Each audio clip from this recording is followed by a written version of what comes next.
so that they can the human population can be shifted. Okay, so I'll just mention about my part from the thing over here, that is geography. Okay, geography as a stream, okay, it is classified into two parts, that is physical geography and human geography. Physical geography and the human geography. As a geography, as a study, and the geography itself is nothing but the study of Earth. Descriptively, in detail, the study of the Earth, we generally call it as geography. Okay, so that is been into two streams, physical and the human geography related thing. Physical means whatever the things are occurring naturally over the Earth's surface, that is a physical geography. And whatever the activities are associated with the human related thing, in simple, that is with respect to human geography. I will ask you the simple question. Agriculture, do you think it is done by the nature on its own? Human activities are involved, right? So agriculture is what we call part of human geography. Population, the study of population, we usually call it as a demography. That's a part of human geography. Trade and transportation, roadway construction, railway construction, all these kind of thing. How much is the length of a railway line in India? That's a part of the geography. But with respect to what? Human made activities, so human geography. Industries, human geography related. Mining related things, they are all the thing what we call as part of the human geography. In the physical geography, it is everything is as existing in the nature on its own. Say for example, whatever the thing we study with respect to solid part of the earth, that is rocks related kind of the things, earthquake related, volcanic eruption related kind of the things. Okay, whatever the surface of the earth, whichever it is concerned, that is first section, first part of the physical geography, what we call lithosphere. Litho gives the meaning rock. That's the lithosphere. Over the Earth's surface, we know in the lower region, like in the oceans, all this kind of the thing, water is accumulated. Over the Earth's surface, the atmospheric gases are existing. So the atmospheric gases related thing, all the thing we come across as part of atmosphere. And water related things, we go it as hydrosphere. Okay, and then clubbing all these kind of the thing makes it as a biosphere. And the present day biosphere subject has been introduced as environmental studies. Means because the in detail preparation is needed for this exam, because the pollution related things are nowadays are much problematic. So that officer should have that sufficient knowledge with respect to those kind of the problems. So they have introduced it much clearly as environmental studies. Earlier it used to be studied in the geography subject itself. Now it has been segregated as particularly environmental studies. So nowadays, if geography teachers does not teach this, a particular teacher for the environmental studies, they themselves handle these things. Okay, if not the same geography faculty can handle, because it's a part of geography. But nowadays it has been introduced as a systematic approach, so that sufficient knowledge can be possible. And further, these are the subdivided, like say for example, rocks related things are part of as one chapter from the lithosphere. Soils related thing as one chapter from the lithosphere. Earthquake, volcanic eruptions. Okay, these kind of the topics are part of the lithosphere. And similarly in the atmosphere, we say atmospheric structure of the earth, wind structure, okay, temperature variation, the way it goes on, okay, and at the same time pressure variations, so pressure and temperature variation related to the influence the wind. Which wind blows from ocean to land, okay, the wind which is blowing from land to ocean, which carries more moisture, which can give the more rainfall, all those kind of the things are with respect to atmosphere, including we can say the formation of the clouds, which cloud gives the rainfall, which may not give the rainfall, all these kind of things systematically studied as part of atmosphere, and including the climate. It is even cyclones are being studied in as a part of atmosphere. Okay, so whatever the thing we usually come across over the Earth's surface with respect to gases related thing, that is part of the atmosphere. And then comes the hydrosphere. With respect to water related things, we can say in the oceanic region we experience tides, ocean tides, or we can say ocean currents would be existing. Salinity of the ocean, samudrada neeru uppiruttala, okay, that salinity of the ocean, why it is saline, Okay, what are the factory influences that salinity? All these kind of the thing we study as a part of hydrosphere. Okay, for our exam point of view, we go in the approach not as a physical geography and human geography. For our exam point of view, the usual approach goes in a way that first we discuss about the physical geography, then they start in a way that they call it as Indian geography. Okay, in the Indian geography, it is studied in a way that Indian geography will segregate it into two parts. That is, first is physical part, that is a physiography of India. Okay, and then human aspect of India. I'll give you the example. In the physiography, we can say the physiographic divisions of India as the first chapter, like Himalayas, northern plain, plateaus. Maybe in your school days you would have heard of the term called Deccan Plateau, Malwa Plateau, this kind of the thing. That is a plateau regions in detail, coastal plains, islands of India, Andaman Nicobar, Lakshadweep. Okay, desert of India, excellent.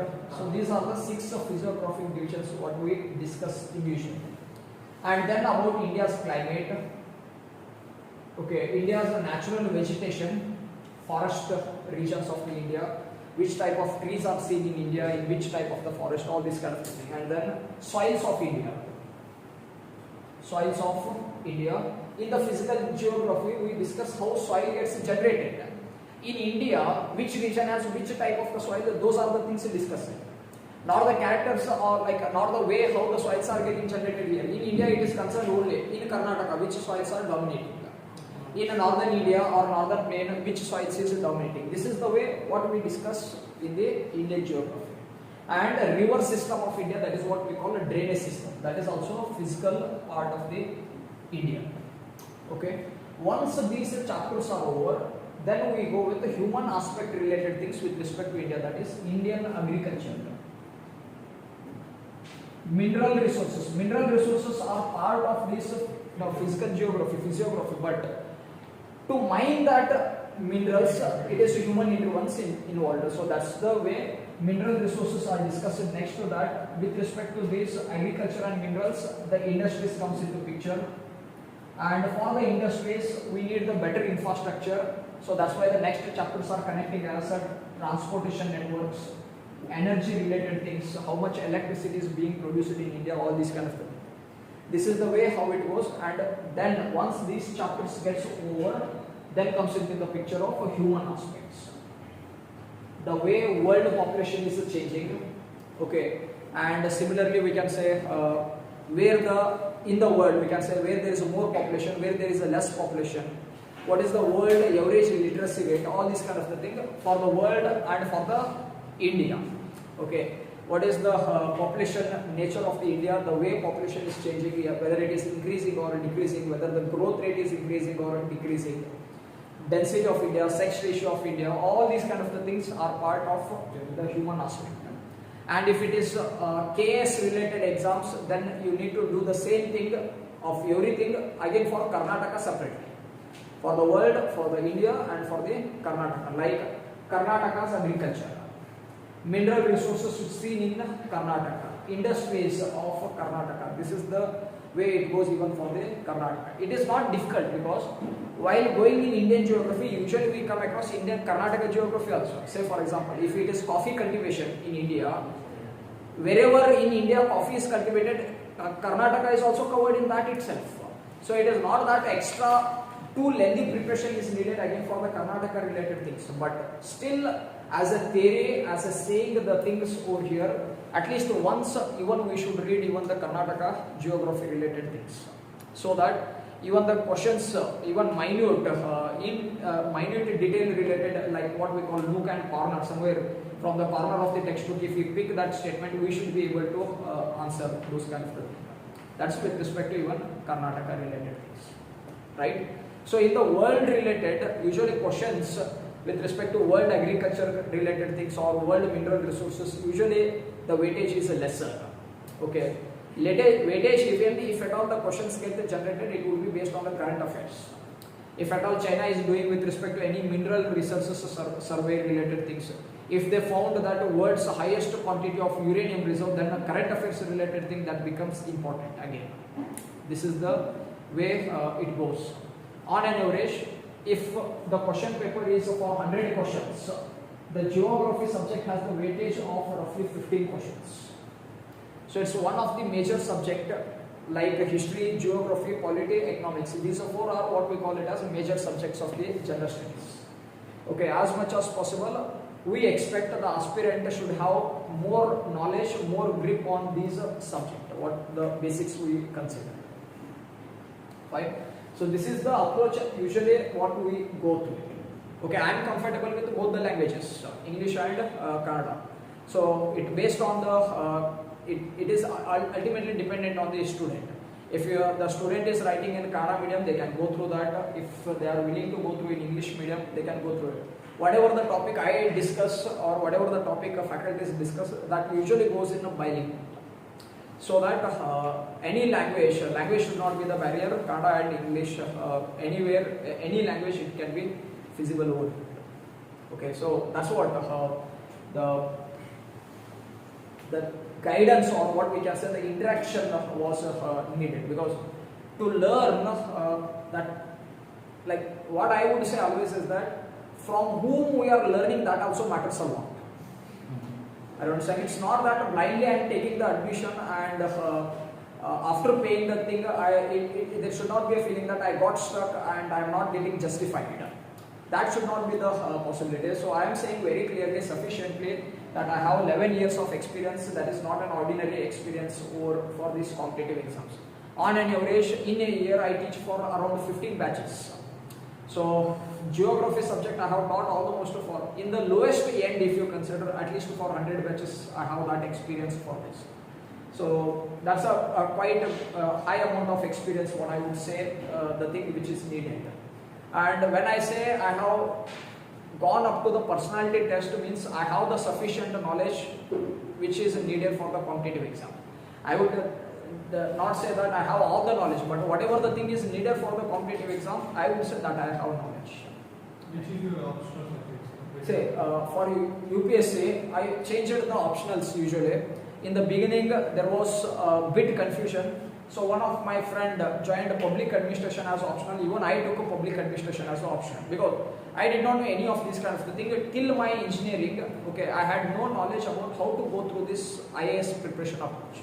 So it is purely after my graduation. Okay, I thought of going for this. So again, since they had no knowledge regarding this kind of thing, whatever that person was doing, yes, chalo, I will also do the same thing. So I took PAPAD as the optional. Later on, I realized that means I paid the fees, I took the coaching also. Then I realized that I am not good at this part. Then I shifted for geography. Okay, but finally I settled for Kannada literature as the option. The last, the mains which I wrote, it is for the literature itself, Kannada literature. That was the final thing which I opted. It changed actually. Yeah, it happens. What motivated you to choose a UPS? Because before BTech, because graduation you completed as engineering, right? Yeah. What motivated you? There are, like say, many factors. Many factors I would say. Okay, very rarely the people get such kind of that experience the way I would say Gandhi experienced. If at all Gandhi was not thrown out of the train, we would not have seen the Gandhi what we are going through the history. That one incident changed his life. So like that, in my life, there is no one such incident which hammered me to go through this field. There are multiple actually. So one thing is that after the graduation, that is 2010, I passed out from my engineering, okay, mechanical engineer. At that time, economy of India, not just India, world was in recession. There was a slowdown. The job opportunities in the market were lesser. Okay, after the graduation, I didn't get through the campus interview. Okay, there was only one campus interview which I could qualify, and he offered 5,000 per month as the salary. Local company it was actually in the Belagavi. So obviously I wasn't nowhere close to that expectation. I could not even expect that number. So it was nowhere close altogether, but at least for the experience purpose, I might have thought of going through it, but I did not make up that mind. After that graduation, after that coming out of that, then I gave the other interviews for the industries, all this thing. I got to one of the company, okay, no need to mention about the name, all this kind of thing. It was Kolhapur based company, Maharashtra, okay, and he offered 8,000 rupees per month as the job salary. It's not about money, okay, I could have even settled with that, but the point is, the question which came in my mind is that because the job offered me was production supervisor, okay, so till what position I can grow? Possibly the final product manager, not beyond that, okay, and what could be the possibility? So even at the topmost, my responsibility is again getting limited. Are you understanding what I'm saying? So that was the time. One thing is not satisfied with the activities or the remuneration part of this kind of thing, and the second thing is that I felt that there is no growth potential. Possibly, maybe I am wrong at some extent, all this kind of thing. Every field has its own potential. But I felt that I am not made for this. I felt that I can do even better than whatever the thing offered to me. Okay, and there was one incident the same time in the December month, our school gathering was going on, and the guest who was delivering the speech, lecture, he was giving the example how we should think in the life. So he put forth that one condition. There was one village. Okay, the story is that people should choose one leader, king. Okay, but the people are not choosing that leader. Any person can voluntarily come and become the king for 1 year. Okay, but there was one rule in that country, in that village, that after 1 year, beside that village, there was a dense forest with many cruel animals, all this kind of thing. After that 1 year, he has to leave everything in the village, should shift to that forest. I don't understand. That was the rule. And there come one person very happily, I shall be the king. Every people got surprised, and they thought like, what made this person crazy that after 1 year it is nothing but the death, moving on into that forest. But his calculation was different. So after 1 year, when the people said that it is time for you to leave the village and move on to that forest, yes, I am ready for this. This is what he said. What he did is, in that 1 year, he literally created one village in that forest, because he is the king, he has the authority. I don't understand. And when the time came, he just left this village and shifted to the other village. While he is giving this speech about that, the shifting onto that other side of the river, all this kind of thing, I was thinking the same thing in mind. When you have the power, make sure that you are making future arrangements. Okay. And once that speech was over, it was like that person said, this is how the IAS officers think. So I thought that it's not that blindly I am getting motivated to do this kind of the thing. I thought at least, see, even then I did not know any of these kind of the thing. I felt that my thinking is at least up to that level. IAS officers may not have thought these. The story writer has thought these things actually. But the context which connected over there, I felt that I can handle this field. And that's what immediately next January month 2011 I started my UPSC preparation. So it's not that, not the motivation. I did not get through all this kind of the thing of in search of that power or money, all this kind of the thing. For me it was a bit different. But at the end, economy matters. Better salary, better living condition. At the end, that's what we are doing, everyone for the same thing, isn't it? So that matters. Those kind of the facilities are more for this field, so automatically I switched on to that. That's okay. Fine.